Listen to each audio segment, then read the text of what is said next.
Okay, so we are going to talk about heavy-tailed, continue on the heavy-tailed, but a subset of that is power-tailed. Now, the reason you need to know all of these three things that we're going to talk about in this chapter, power-tail, heavy-tail, self-similarity, long-range dependence, is because this invalidates much of the theory that was developed earlier. If you go and present a paper somewhere in the conference and you say, well, I'm assuming exponentially distributed this and that, immediately somebody will say to you, no, it is not exponentially distributed. We have and there are so many papers that show that this is heavy tail distribution. So what does heavy tail do? And what is heavy tail?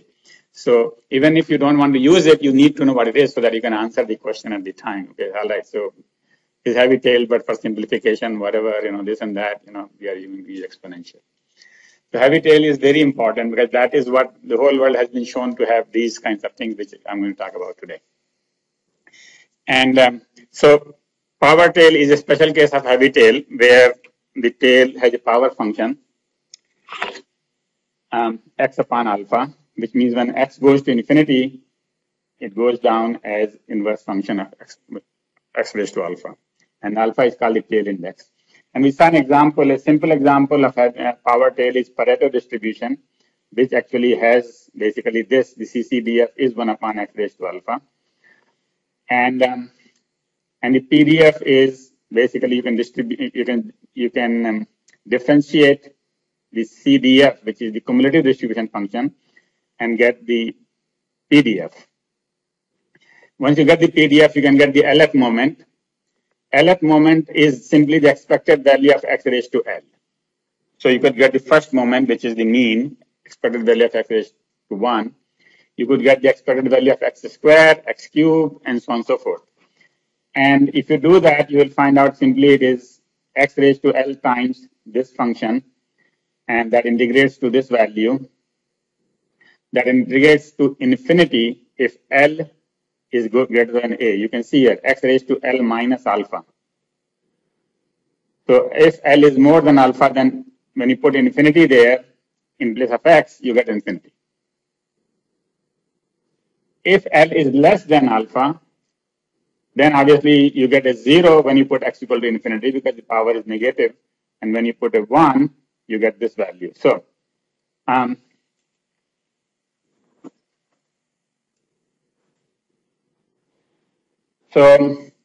basically, there is only one special case when L is equal to alpha.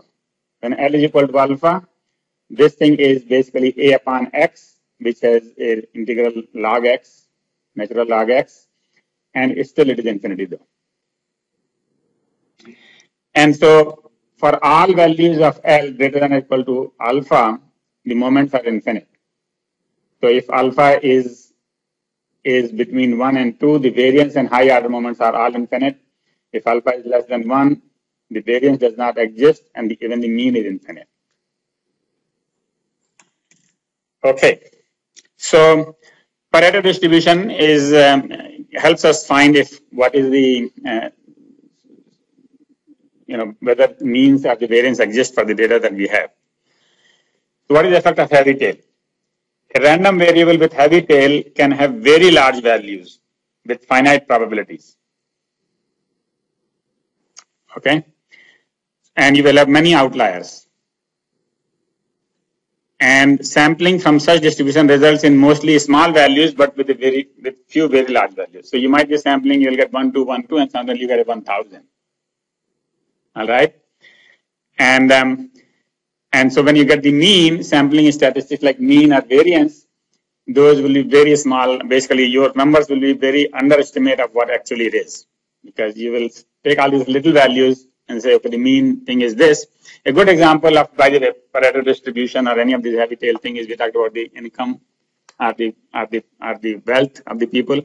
So 99% of the people have a small wealth. 1% has, large wealth.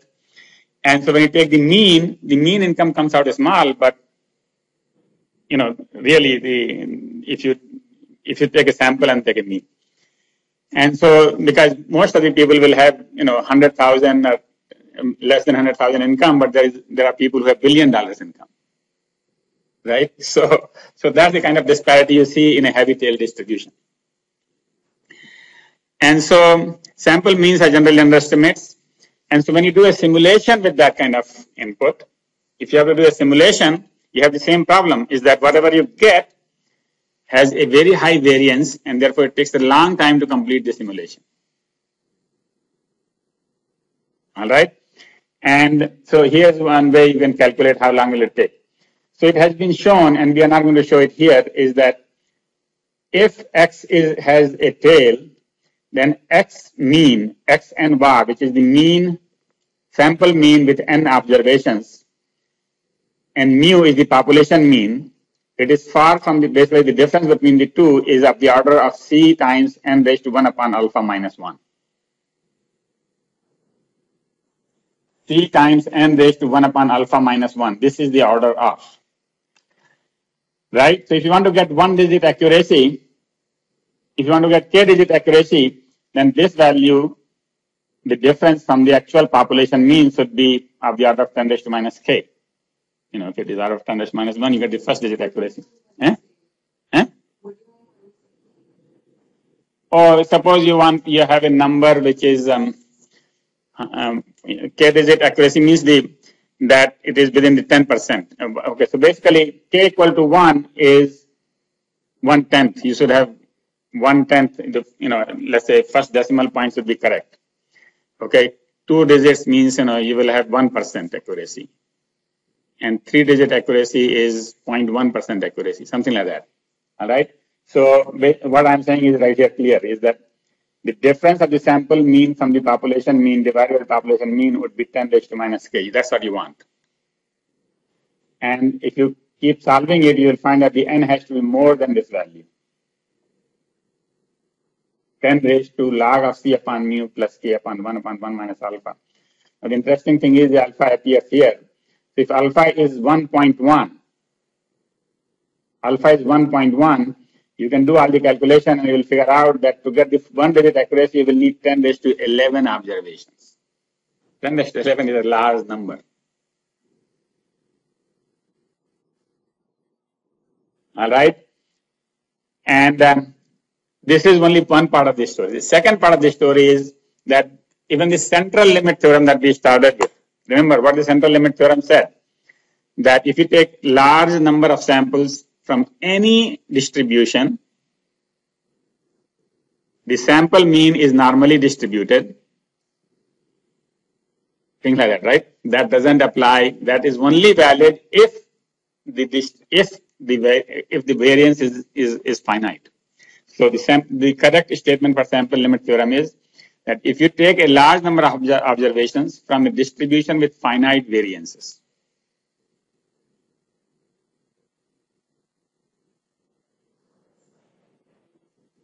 finite variances means that if you write down, if you calculate the population variance or sample variance, it will be a certain number, right? In this example, it will be infinity.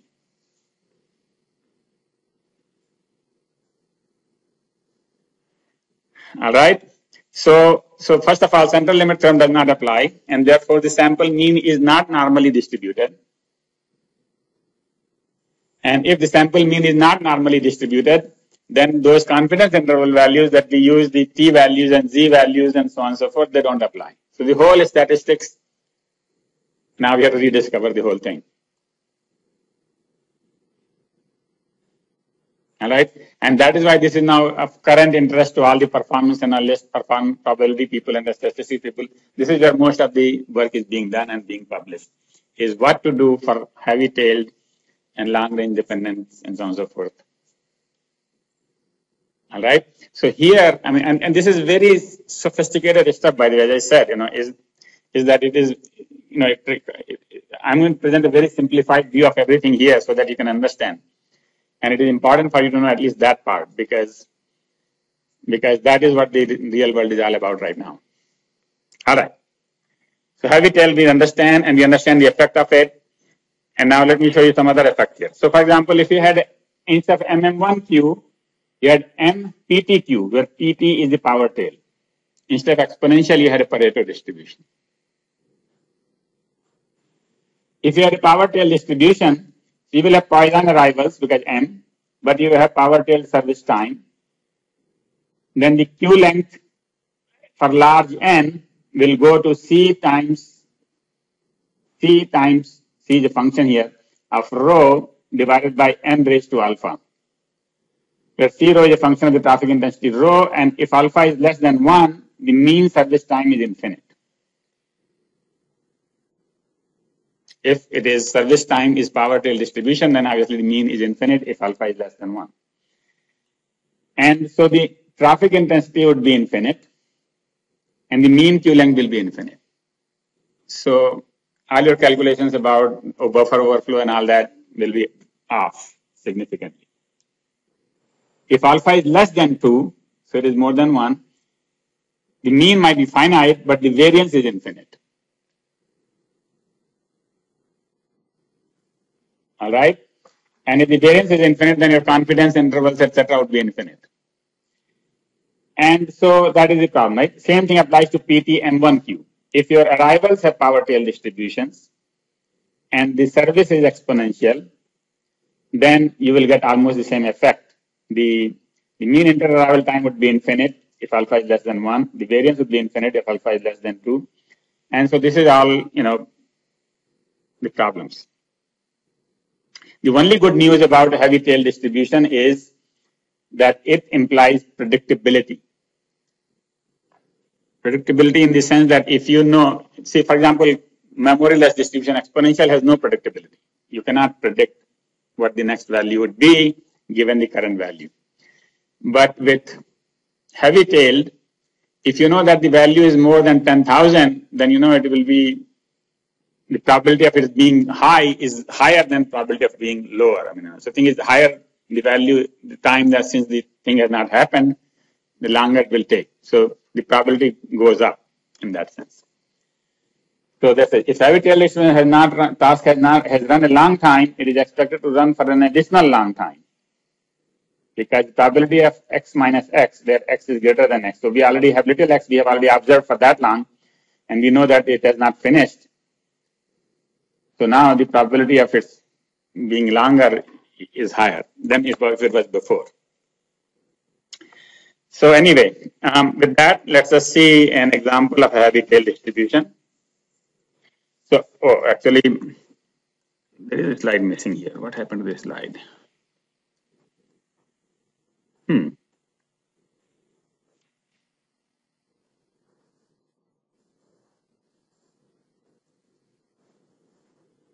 Effect of heavy tail. Oh yeah, this slide is hidden. I don't know how it got hidden. Control A. Okay. All right. So how do you check for heavy tail? Luckily, it is easy. Is that you just use a QQ plot and try to fit a Pareto distribution. QQ plot on a Pareto distribution. For a Pareto distribution, Fx, capital Fx, is 1 minus x raised to minus alpha. And therefore, if you invert it, you get x is equal to 1 minus f raised to 1 upon alpha. So you don't need any table. You can just calculate the values for Pareto using simple Excel worksheet. Right? And so all you have to do is on a log-log graph, if you take log x and you plot it as 1 minus f, then you should get a straight line. Alpha equal to 1, alpha equal to 2 would be the slope of the line, basically. But the exponential will be here, which is basically much less than alpha. But this one is this one, right? Now, if you find that for your data, if you have alpha equal to 1 or more, then you know it is a heavy tail. So this is the heavy tail part of it, and this is the not heavy tail part of it. Capital F is the CDF, cumulative distribution function, which is same as QI, quantile. So given a data, we can figure out whether it is 90th quantile, what is its 50th quantile, what it is. If you plot quantile, we are plotting CDF, right? So in a minute, I'm going to just replace this F with QI. So basically what we do is we plot log minus log, natural log 1 minus qi, where qi is the quantile value for whatever x values we have. And then we plot and then fit a straight line. Then the slope of the line will be alpha. All right. So here are the 50 observations. We write down them in a table, xi's. We rank them from 1 through 50. And for each rank, basically if the rank is 1, means that this is the lowest value out of 50. And therefore it is 1 upon 50th quantile. Right? If it is the second value, it is 2 upon 50th quantile. It is the 50th value, it is the 50 upon 50th quantile. Right? So that is how we plot the capital F is the quantile. But instead of doing just 1 upon that, we just subtract 0.5 so that we get, because of the finiteness of this. So we get for 1, we will get 1 minus 0.5 divided by 50. And so on and so forth. The 50th would be 50 minus 0.5 divided by 50. So we get those quantiles. Then we get log x and log 1 minus qi. We plot that here. And we can get the sum of squares and sum of things like that to get just for linear regression. Whatever we do for linear regression, we get all those values and we can get a straight line and we just calculate the slope parameter. We don't need to worry about the offset. Offset could be non-zero, but we don't care for that. What we are looking for here is the slope. Yeah.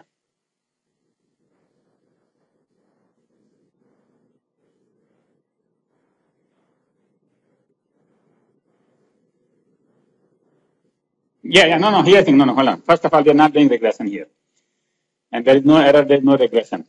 All we are doing here is we are trying to estimate, we're trying to estimate the slope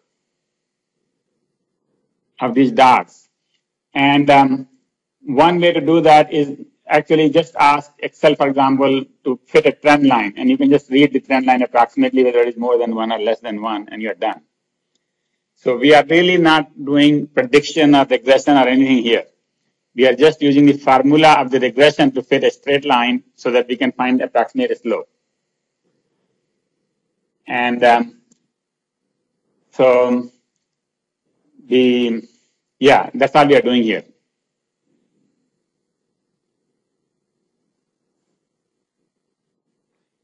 And another thing we have done is we are starting minus log so that this doesn't come out negative like it is supposed to be. See, for example, if you go here, the log of 1 minus f is negative.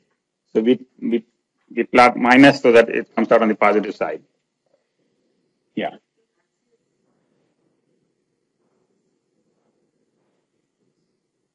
Okay. So here's the thing. This is the measured. This is the measured.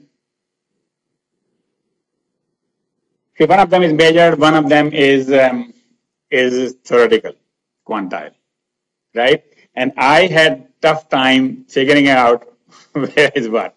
But for this combination of axes, it does give you a slope of 2. If you change the axis, you get a slope of half. And I generated this data with a slope of 2. So this is the right axis. I know. This is how you're supposed to plot. You're supposed to plot xi on the x-axis and minus log 1 minus qi at the y-axis. If you do this, then the slope will come out exactly what you generate. And I generated lots of different sequences to try it out. Qi, basically alpha of 2, 3, 4, 5, 6. If it is the other way around, it just goes the other direction and gives the wrong answer. Yeah.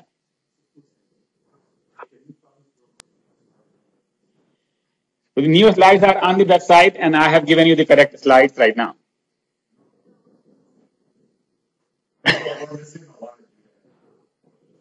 What was not there?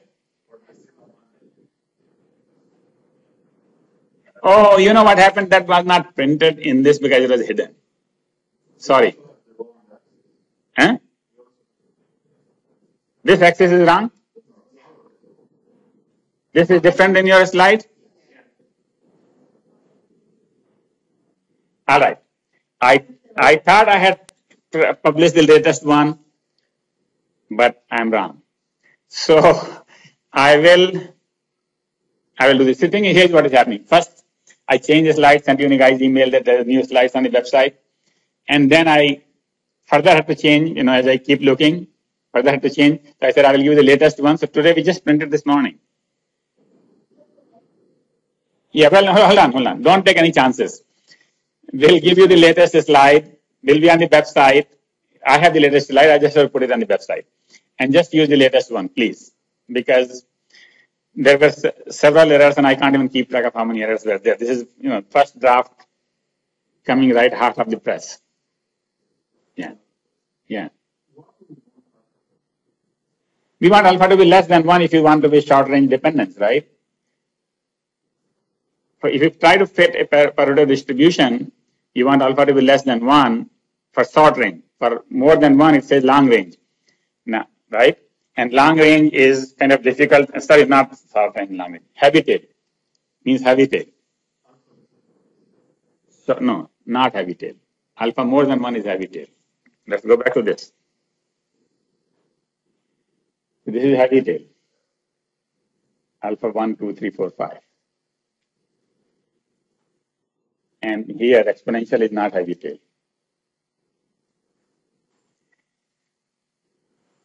Okay. Let's see. Where are we? Yeah. So one more thing is that 50 observations are too little to do anything for a heavy tail distribution. Right? I mean, you really need 5,000 observations here. However, I don't have paper space to put 5,000, so I'm just going to give you an example with 50. See what I mean? If you really want to prove something is heavy tail, you don't take a small sample. You take a big sample. By definition, you require a big sample because heavy tail means, sample size required is large.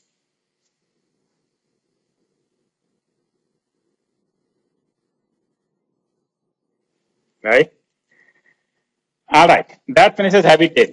Now then there is a second concept which is very popular nowadays is self-similarity. Self-similarity is also known as fractal. And fractal actually came from geometry because most of the things in the natural world are fractal. You have heard the word fractal before. I have seen some of these pictures before.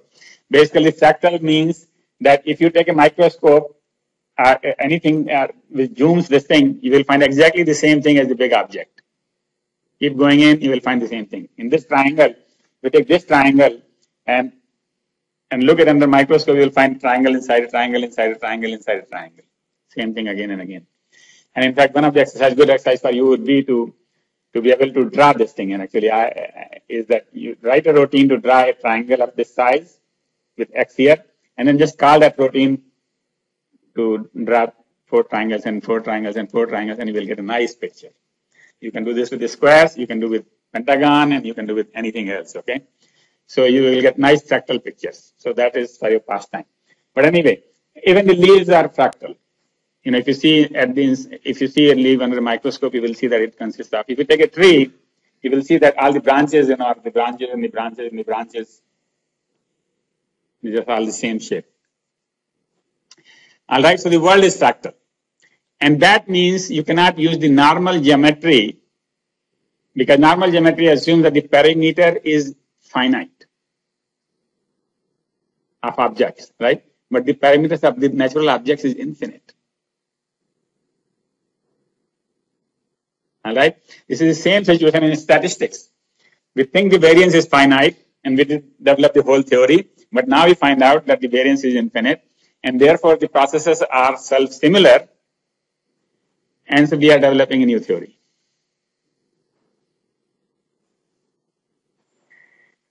All right, so what is self-similarity of stochastic processes?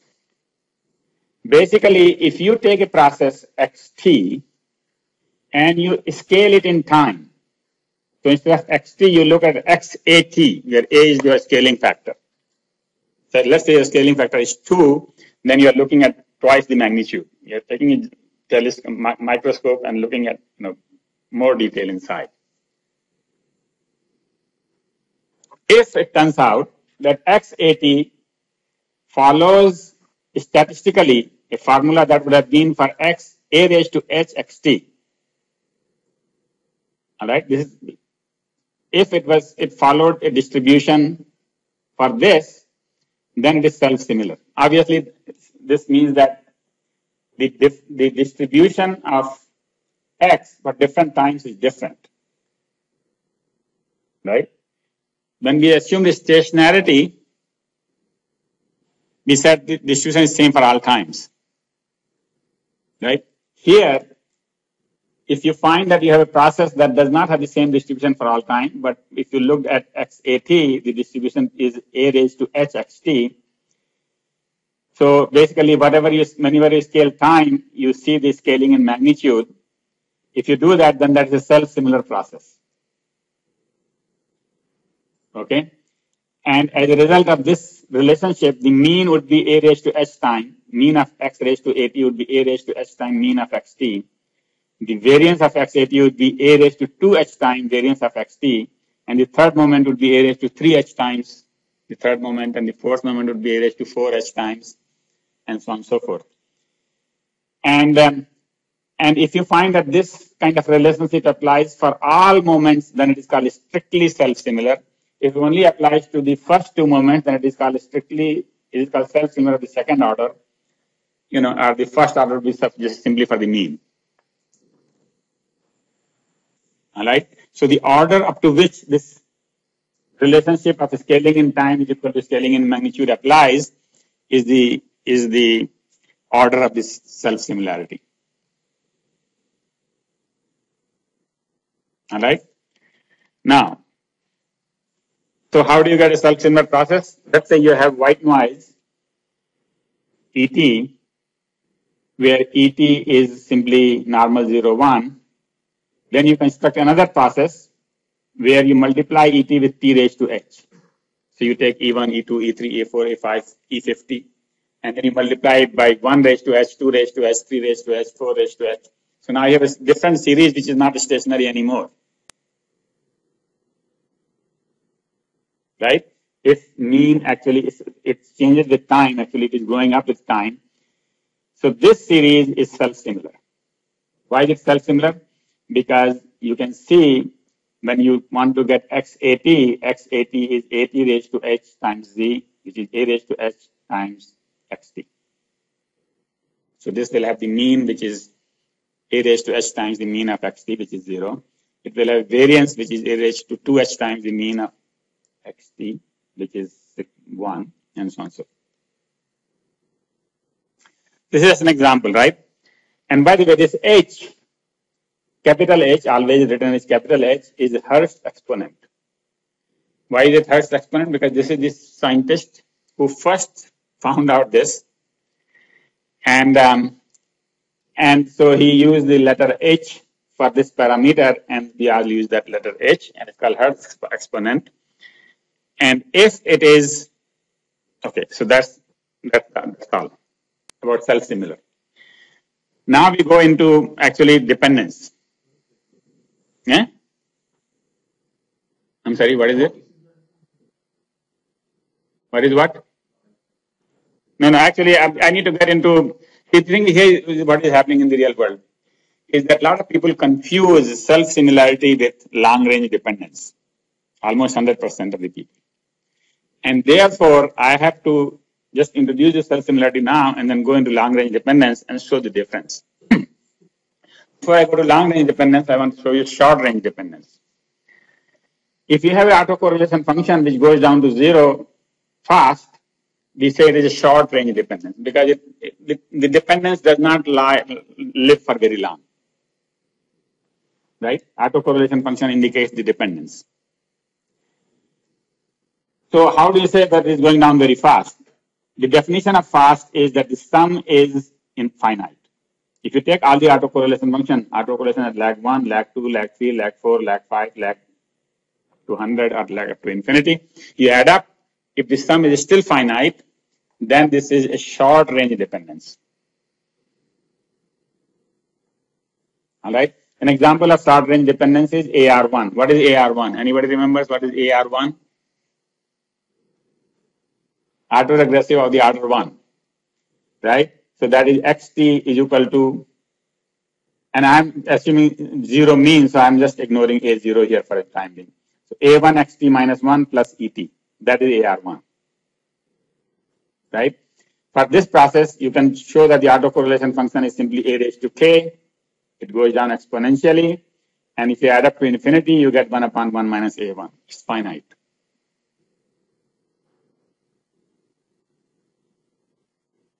All right. And so that is short range dependence. What is long range dependence?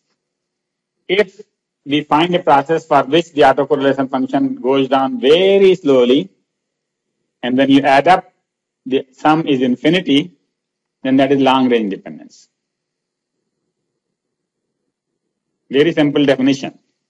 If the sum of the autocorrelation function is infinity, then it is a long range dependent process.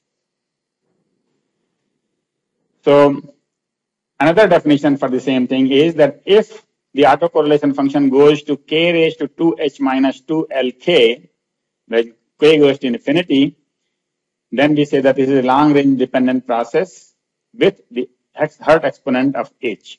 Now, what is lk and what is all this? Lk is any slowly varying function of x. Slowly varying means it is not going down anywhere very fast. For example, Lax upon Lx tends to 1 when x approaches infinity. That is called a slowly varying function. When Lax upon Lx goes to 1, then that is called a slowly varying function. So example is a constant. If you take constant function and you take the value at Ax or value at x, the ratio remains 1. If you take log function, log of Ax divided by log of x, that goes to 1. All right. So if you take any slowly varying function, so this goes basically to 1 as k goes to infinity, and Rk, the autocorrelation goes to k raised to some power. This is like a power tail, right? So if it goes to k raised to some power, we look at the power. If the power is 2h minus 2, then we say this has a Hurst exponent of h.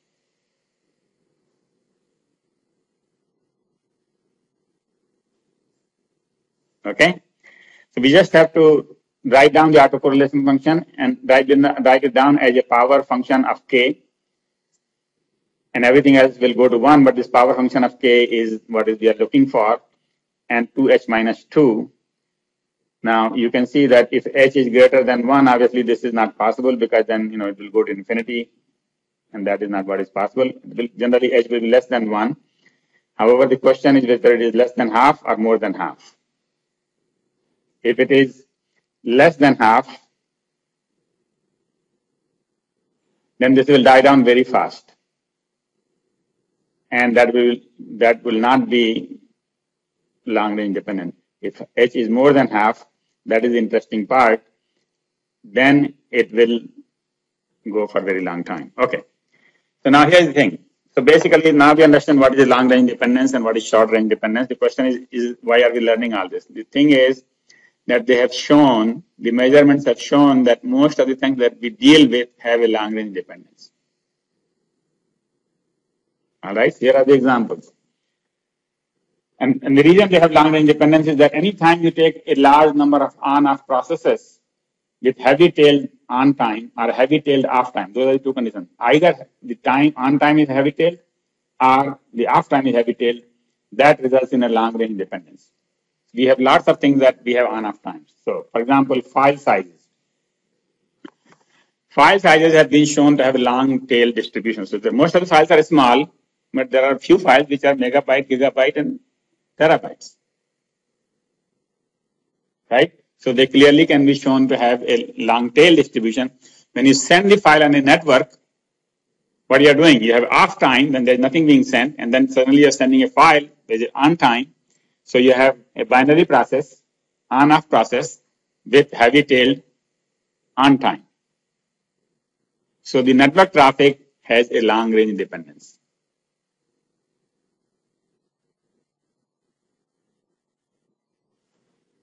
All right.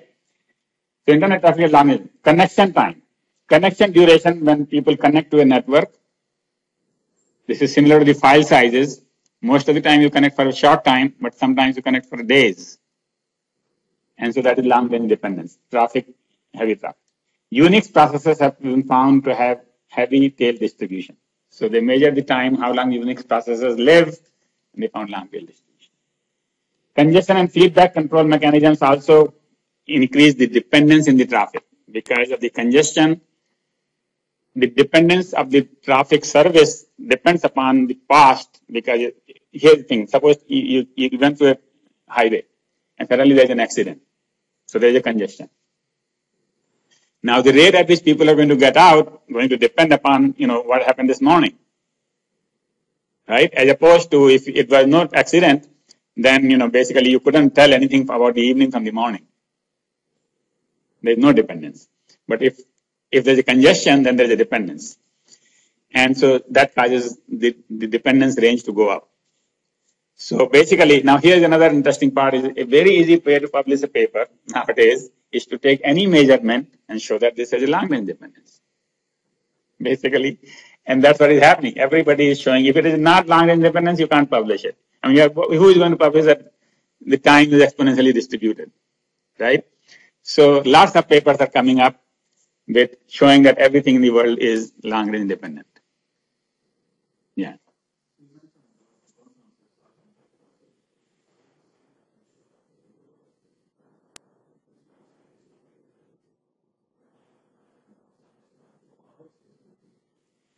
Okay, so what I'm saying is you should, okay, here thing. First of all, if you have long-range distribution, most of the time you cannot analyze it.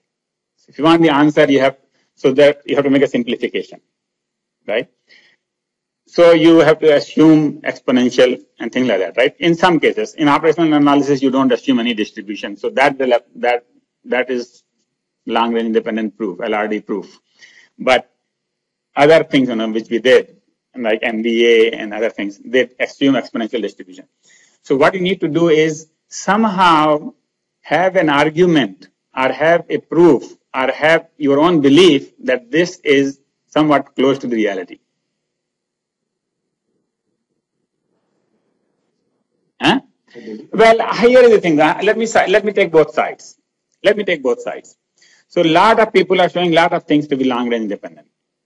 But they're looking for it. I mean, so you find it. But I mean, thing is, if it is not long-range independent, we don't publish it. Period. So here's what happens. For example, we did analysis of video traffic, and suddenly we found the long-range independent. Obviously, we put that in the paper. Yeah, this is long-range independent. If it were not, I'm not going to publish it. Nobody will publish it. Nobody will accept it. So it's not that there is no traffic with short-range dependence. There is plenty of short-range dependence, but that is not something that is published. It's like this. I mean, the news is only about killing and violence and all that. Is that the life? No. Life is peaceful, but that is not publishable.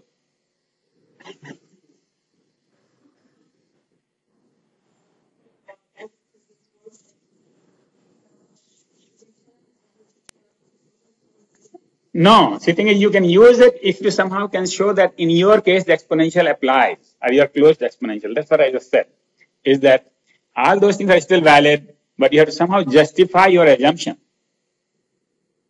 of exponentiality. All right? You could just take, whatever sample size you can get and show that, okay, in our case, we didn't have a heavy tail. So, it's fine.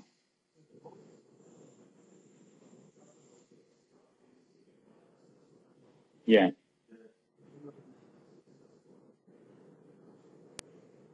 Yeah. We are not, okay. So that could be the case. So the thing is, I mean, both sides are possible, except that LRD makes the news, SRD does not make a news. All right. If you are going to use SRD, then you have to justify it. You have to show that, yeah, this is short-range dependent. Oh, yeah. Okay. So the thing is, we are going to show you in a minute. Okay. So long-range dependence invalidates all results for the queuing theory obtained using Poisson processes, and the buffer sizes, etc., are way off. So just like this, for 1 digit accuracy, you need 10 raised to 11 observations. Similarly, the buffer sizes that you will calculate with exponential may be way off from what you have with LRD. All right. All right. So now the one thing I want to, before I get more into LRD, is that I want to you to be able to distinguish self-similarity versus LRD.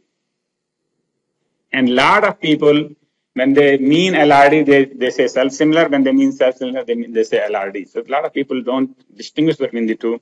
That's why I want to make sure. Self-similarity does not mean long-range dependence. Self-similar process can be short-range dependent or long-range dependent. If your H in that formula that we had put there is less than, is between half and 1, then you have long-range dependence. If you have formula with less than half, then there's no long-range dependence. So basically, when you see something which is self-similar, first find out what is the value of H. If H is between half and 1, then you have a long-range dependence and you have a problem. If it is less than half, then there is short-range dependence. All right. So, for example, FARIMA PDQ with integer value D is SRD, but FARIMA P delta D plus delta Q with delta being minus half to plus half, fractional value has a long-range dependence. All right. Very simple. If you take a series like 1 minus D raised to D, if D is integer, you will have a finite series. If I put D equal to any fraction, you will have infinite series. Right? When you have infinite series, then there is some relationship, and then depends on how quickly that series is going down. Right? So that's what it is that same FARIMA model could be short range dependent or long range dependent. So we will work on the long range dependent. So we will take FARIMA model. Yeah. Yeah, coming up. So that is one of the parts of this lecture here. Right after this, actually. But first, let's see what is FARIMA looks like. So let's look at FARIMA process, and very simple process, 0, 0.25, comma 0. So we have autoregressive order is 0, the integration order is 0.25, and the moving average order is 0. FARIMA, right? Autoregressive, integrated, moving average. And fractional is 0.25. So this model can be very easily written as 1 minus b raised to 0.25 xt is equal to et. If you remember the autoregressive model. The autoregressive part is not there, and the moving average part is not there, only the integration part is there. In the integration part, all we do is 1 minus b raised to the power d. All right. So this is xt. I could bring this to the other side, and so xt is equal to 1 minus b raised to 0 minus 0.25 et. I could expand this series, and when I expand this, I get minus 0.25 times et minus 1, and then I get minus 0.25 times minus 0.25 times minus 1 divided by 1 and 2, and so on. Anybody can expand this series, right? Everybody knows how to expand this series, right? So you do that, and you get a series in et. And you can write it down for up to 100 terms or 1,000 terms because it is going down very slowly. You see, I did up to 10 terms and it did not go down very slowly. The second or third term is 10, but the 10th term is 4. It's going down very slowly. So you really need 100 terms, but I don't have paper that much to write it on. So I'm just going to stop right here at 10. And so I took the 10 terms, and now I generated basically, I'll generate in the next slide. But basically, so the coefficient of et minus k is this series. You write down d delta times delta plus 1, delta plus 2, and this is a gamma series, by the way. You can write down this whole numerator as gamma of 0.25 plus k divided by gamma of 0.25 because the series does stop here. So we have to put that in the denominator. This bottom is simply gamma k plus 1. 1 to k is gamma. What is gamma? Gamma is similar to factorial, except that when we say factorial k, we write down 1 to k, and this is gamma k plus 1. So gamma k plus 1 is k times gamma k. So basically, it starts 1 below factorial. So this is gamma k plus 1, but it's factorial k. This you cannot say factorial because factorial is defined only for integer values. So So fractional values, you need gamma.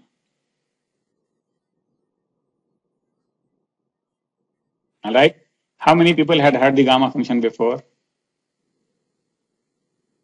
4. Okay.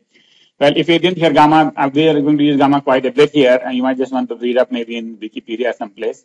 But it's very simple. It's just generalization of factorial for fractional values. Just like if you had a factorial which started from 5, you will write down factorial of whatever the last term is divided by factorial of 5 for that series. So this is only part of the whole factorial, right? Similarly, we are taking this gamma divided by that gamma to say that the series starts here and not at 1.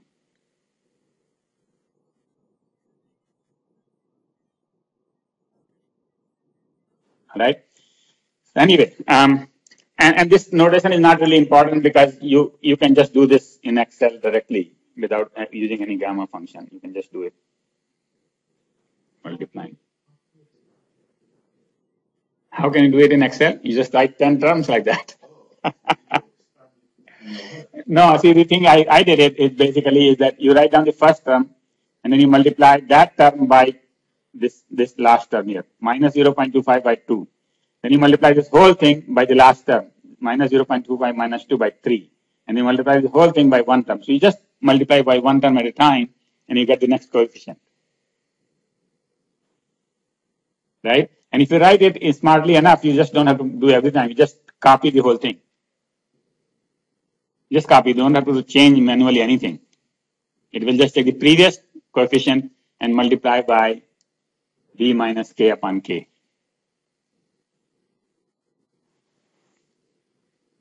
Right? So anyway, so you can write down this, and now you can see the sum of the basically so you can calculate xt that way, and where the xt would be sum of ETs, and the coefficients are given here anyway. And this, by the way, this xt as we generated here is also called fractional Gaussian noise. The ET is Gaussian, but this is not Gaussian. This is fractional Gaussian. I mean, xt is Gaussian. Sorry, xt is Gaussian, but it is not. See, the ET has no dependence. ETs are totally independent, identically distributed, right? xt has a dependence. All right. And dependence is actually long term because xt depends upon, xt minus 10, xt minus 12, xt minus 11, and so on and so forth. So this is called fractional Gaussian noise. So if you look at the autocovariance of FARIMA 0 delta 0, you will find this formula, which was on the previous slide. And then if you look at the autocorrelation, you get a much simpler thing because sigma square cancels out. You get autocorrelation by simply dividing the autocovariance by the variance, which is this one. So you get this as the autocorrelation. And mathematicians can solve this very easily because there is an approximation formula called Stirling's formula. For large P, you don't have to multiply anything. You can just calculate it in one sequence like that. And so for large K, they can show that this RK goes like this. C times K raised to 2 delta minus 1. C times K raised to 2 delta minus 1. This whole thing, whole complicated stuff RK simplifies to this value, where C is something which we don't care right now. All right, C is some constant, which does not depend upon K. So this is what we are looking for. For the long range independence, this has to go K raised to 2h minus 2 times a slowly varying function. So we found this a slowly varying function, which is constant actually. And the power of K is, instead of 2h minus 2, we have 2 delta minus 1.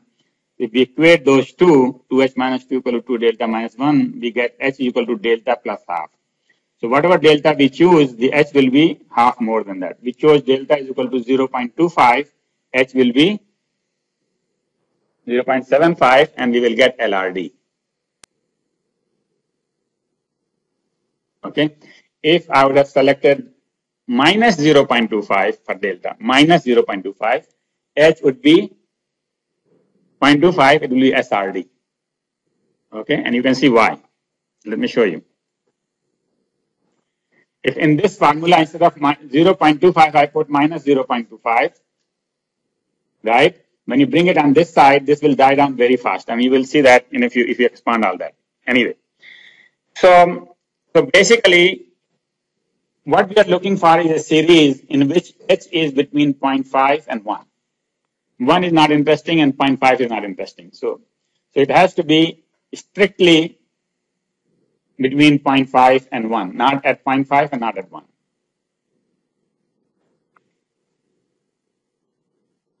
Okay. All right. And so that means you can use FARIMA with delta strictly between 0 and half.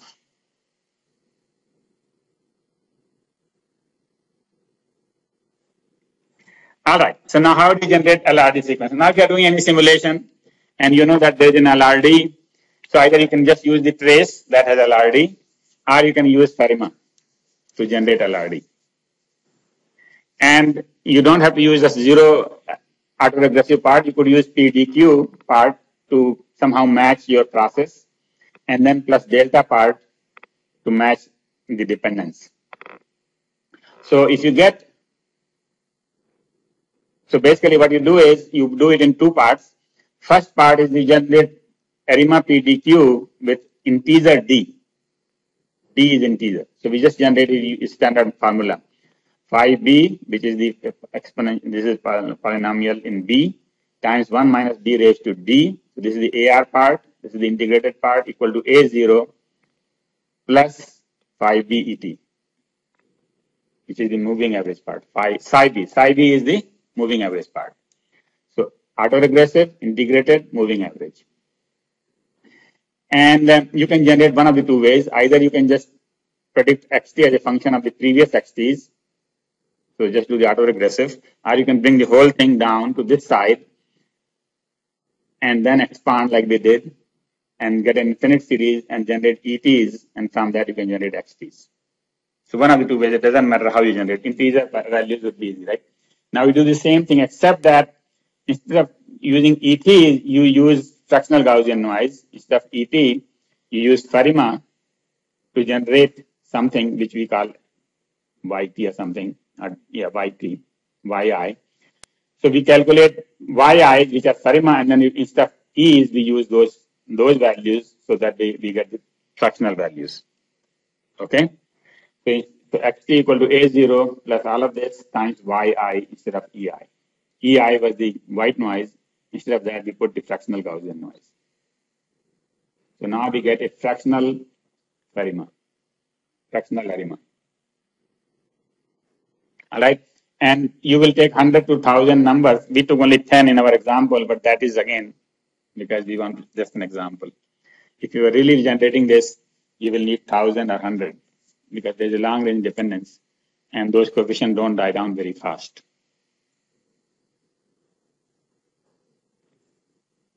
All right, so let's see what we have learned so far. First, we learned that if the autocorrelation function adds to infinity, that means the xt is dependent upon past values, long past values. So that is why it's called long range dependence. Is that xt depends upon what was it yesterday, what was it day before yesterday, and so on and so forth. It's not memoryless anymore, right? And to generate that, we can use FARIMA. That's the easy part. Is that we can just use fractional FARIMA where delta is between 0 and half.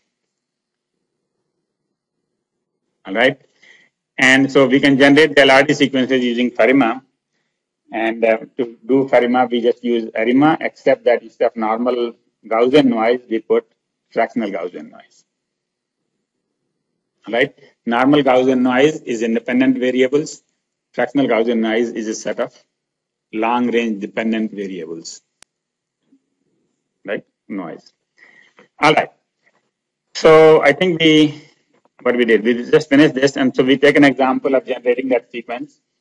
So I already did that. Basically, we want to generate this sequence, we expand it, and then I generated 60 random numbers which were normally distributed, and I call them E minus 9 to E50. You see, I have to have minus values here. because to get x1, I need E1, E0, E minus 1, E minus 2, and so on and so forth, E minus 9. So that to get x1, I need E minus 9. So I just go all the way here, E minus 9. Then for x2, I need up to E minus 8.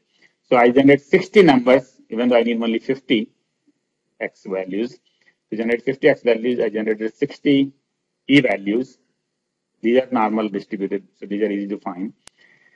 And then I just use this formula to calculate x values. So these 50 values now will form a FARIMA 0.250 sequence.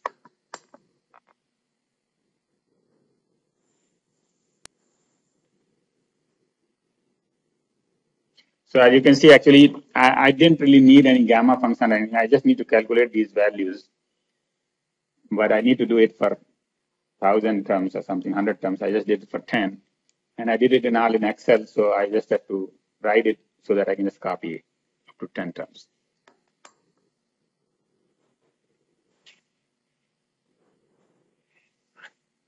Okay.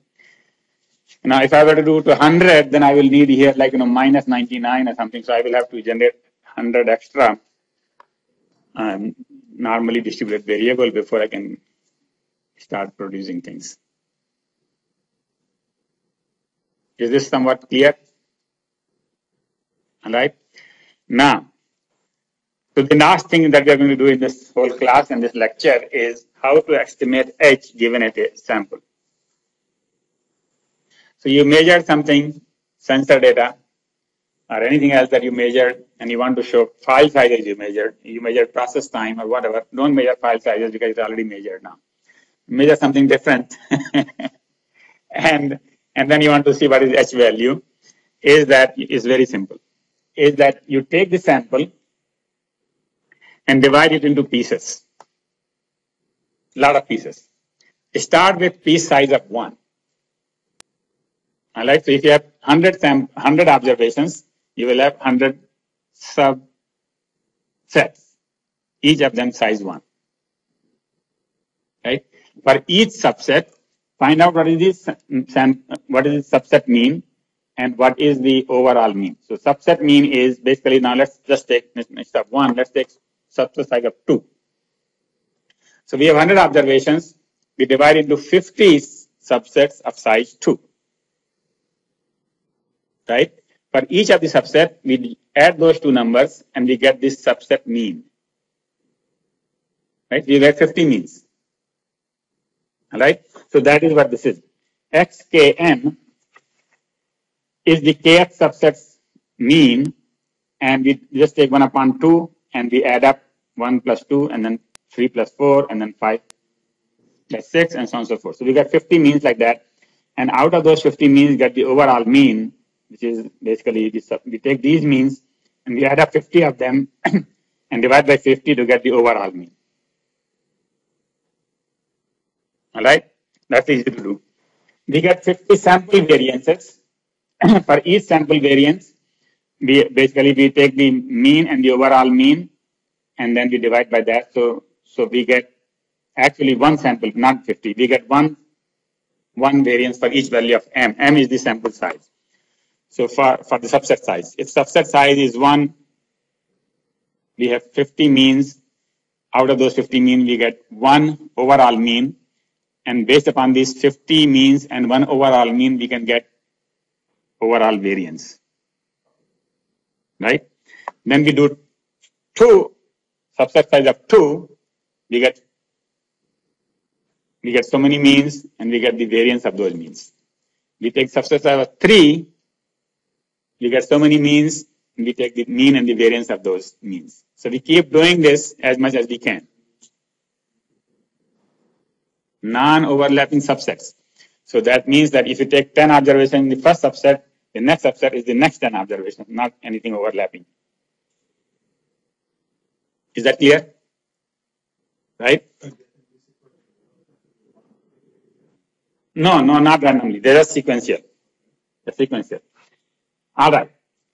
This is called subsequence actually, what I was calling subset. So basically you calculate that and then all you have to do is plot log n, which is the size of the subsequence, as a function of the log variance.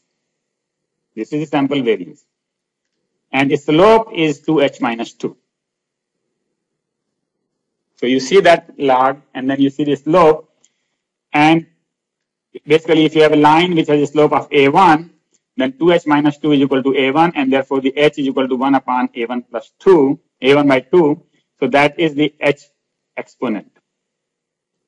This method is called variance time plot method. Okay? And there are 10 other methods. Like if you have to ever do this, you better pick up a book on long range dependence, such a thick book, and figure out all those 10 methods. For here, I'm just going to tell you one method, which is this method, which is simple.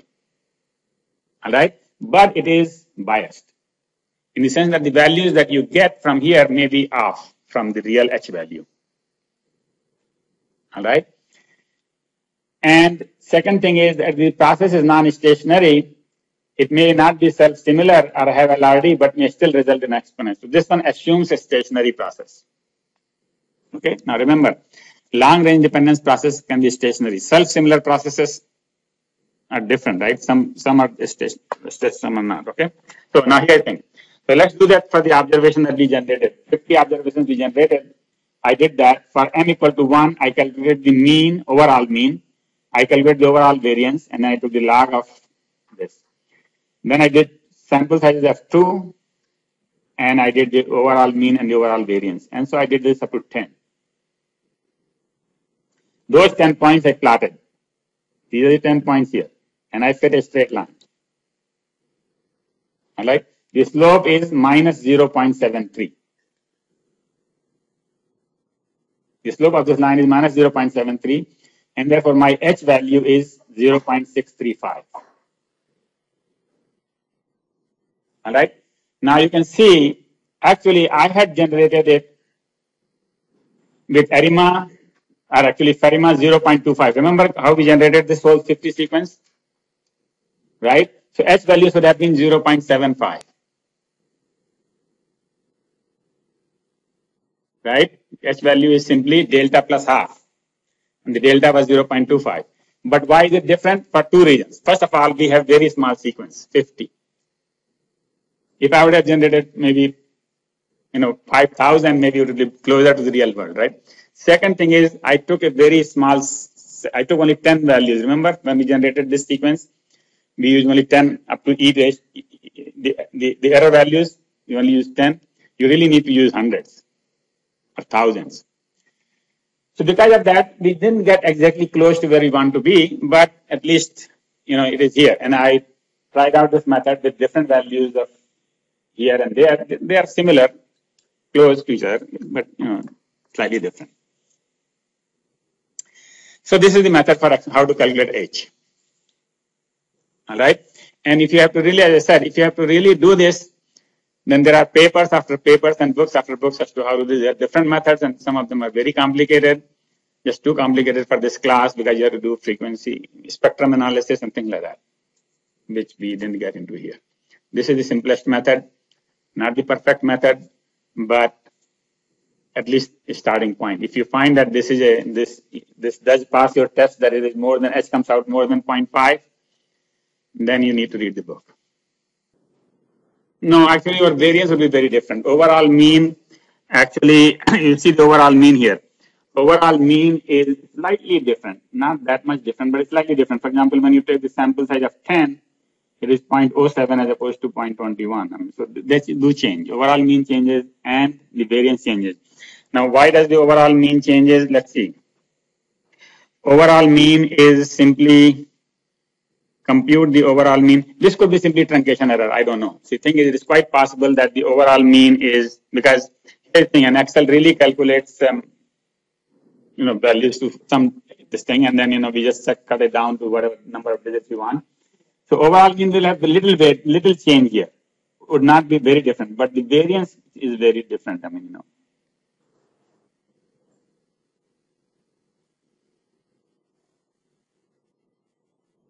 All right. So that brings us to the end of this whole discussion about the latest in network, latest in performance analysis. is that basically heavy tail distributions have been found in many of the processes that we deal with. All right. And the heavy tail definition is very simple, that the tail is higher than the exponential. All right. And or another way to say is that, if it is power tail is only subset of heavy tail. So, I mean, I think power tail will do most of the time. Power tail is Pareto. So if it is Pareto with alpha more than 1, that's what you're looking for. All right. Second thing we learned about self-similar processes, and we don't really need to do much with self-similar. What we're really interested in is long-range dependence. Self-similarity simply means that as you scale in time, amplitude scales. And so what we need is long-range dependence, because long-range dependence is what is of interest to us. And that is that if the autocorrelation adds up to infinity. What that says is that X values are dependent upon long past. And how do you get that long range dependence? How do you generate that? FARIMA would do that. FARIMA with fractional values of delta would generate that, particularly if the delta is between 0 and half. With 0 and half, you will get H value, and H is the Hurst parameter, which is the key to all this. And the Hurst parameter should be between 0.5 and 1 for long-range dependence. And it can be estimated using that variance time plot that we just did.